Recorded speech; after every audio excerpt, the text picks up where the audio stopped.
some of the smartest political strategists in the country working on this for them right now, I bet.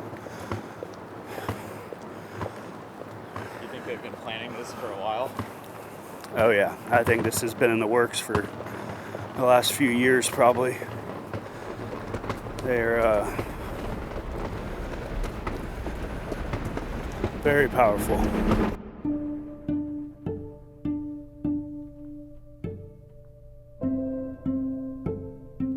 There are moments in life that change everything. When what you love begins to disappear. This didn't start as a movement.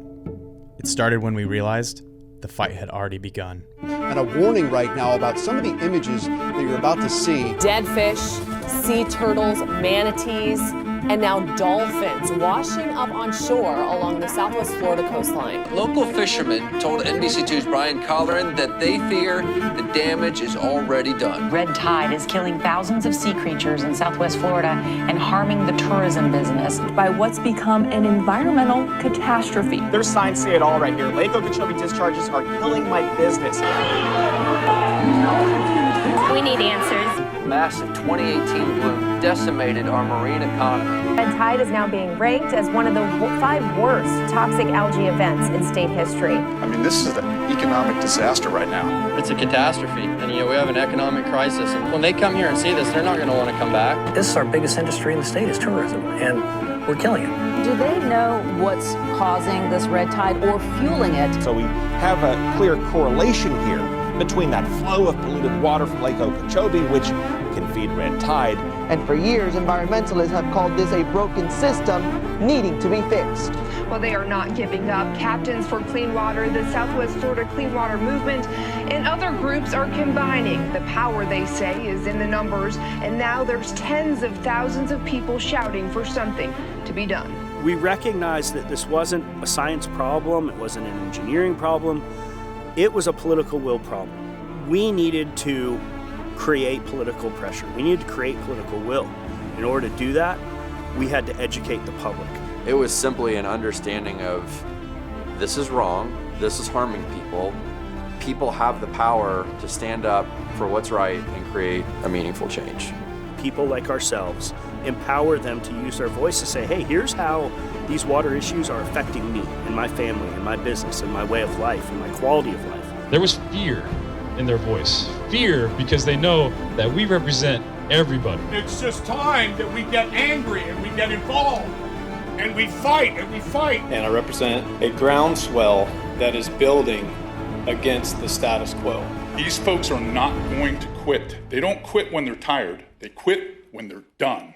Okay, and they are not done.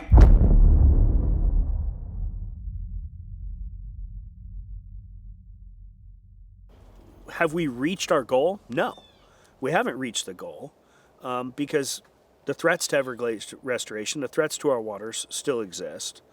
Have we moved that battle line closer to where we need to be to win the war? Absolutely.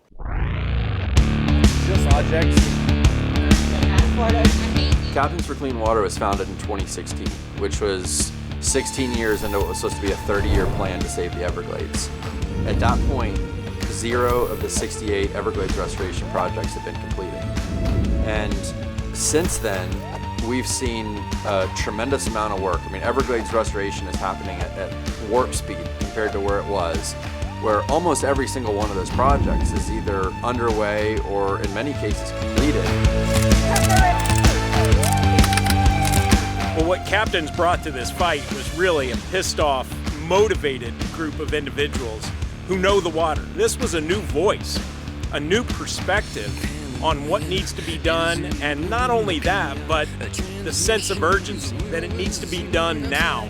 No fear, and they were willing to speak truth to power. People are so fed up with the bureaucracy, so fed up with it. I'd like to know who those individuals are, and I'd like to see their resignations. Who from your staff proposed that? I'm not ashamed. I think you should be ashamed. We've had tremendous success here at Captains for Clean Water in the past 10 years. Incredible momentum, incredible progress. All of that can go away in just an instant. It can all go away. And the reason is because one single piece of legislation, whether it's a bad bill, a bad policy introduced by bureaucrats, that can change everything. And they're counting on us being complacent. They're counting on us to not pay attention. They're counting on us to just not care. But we have to care, and we have to keep our foot on the gas.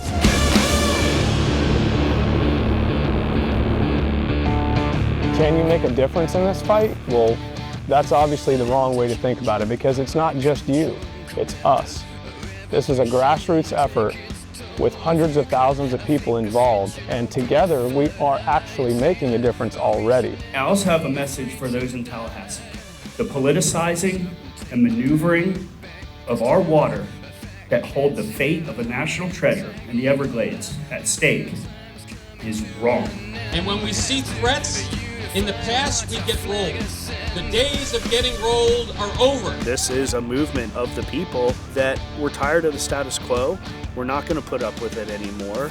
You've turned frustration into action. You ask tough questions, you ask them boldly, and you don't back down. When they go up and talk to these politicians, they are speaking from their hearts. You know, it's real. You all step in the room, and people do go, uh-oh, captains are here. They got something to say. We sat out here and basically got insulted and called liars. And I think our founding fathers would be rolling in their graves if they were here witnessing that. So how on earth can you tell the taxpayers that they can't question the decisions of the board? It doesn't make any sense. These guys just don't quit. We are a small but gigantic voice. Now is not the time to be complacent, because what happens at this point in time is this is when special interests such as Big Sugar like to come in and make their move. We're not going away, and we're not getting quiet. We are doubling down, we are getting more serious, we are getting more focused, and we have this organization structured, set up, and destined to create the change that Floridians need and want to see. They have put hats on people's heads, Captain for Clean Water hats on people's heads. They've put bumper stickers on people's cars. And they've created through social media a universe of people who get it.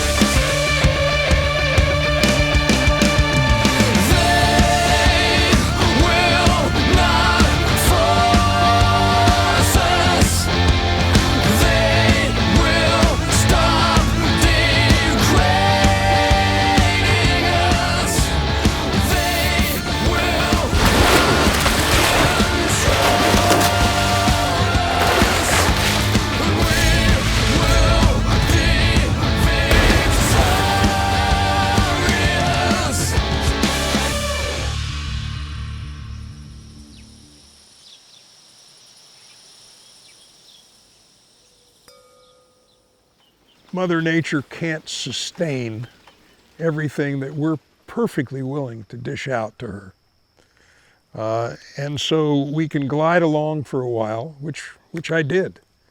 And I should have been a better steward of things as I grew up, and my dad should have been. But now we can't say what we should have been. Now we have a call to action. Something has to happen now, or it'll all just be a memory that's irretrievable. We'll see it all in photographs and read about it in stories, and never get to see it at all. And the people that don't know Florida will never have the chance. Their grandchildren and their grandchildren will never have the chance. We could stop that. We could stop that if we act quickly. The evidence is there. The science is there. The history is there. Everything we need is there to build a fire. We just need the spark. And the spark is going to be awareness. I quit the job that I love, a career of 20 years, to try to fight to save it. I put a lot of my own money before we had an organization to pay for trips to Tallahassee for suits, which I didn't own at the time. Get that water south This fight began with loss. It became action. It became a choice to stand up instead of stand by. And today, it stands for something stronger. Hope rooted in responsibility. The belief that when people stand together, the future is worth fighting for. Every day, we wake up at Captain's and it's some new hurdle, some new challenge, some new threat. And it's our responsibility to attack those threats head on. And we're going to continue to do so. You know, what provides us the confidence to keep pushing and doing that is all the people that we're standing beside.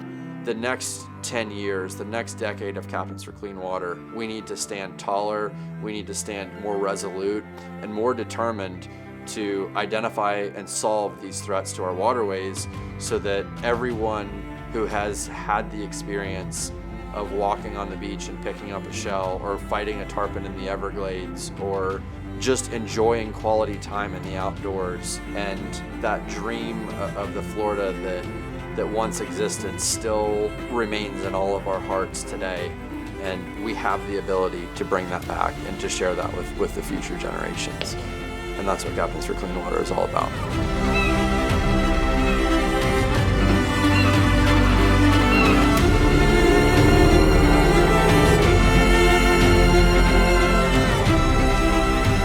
Nice! Nice! Yes! That was so cool!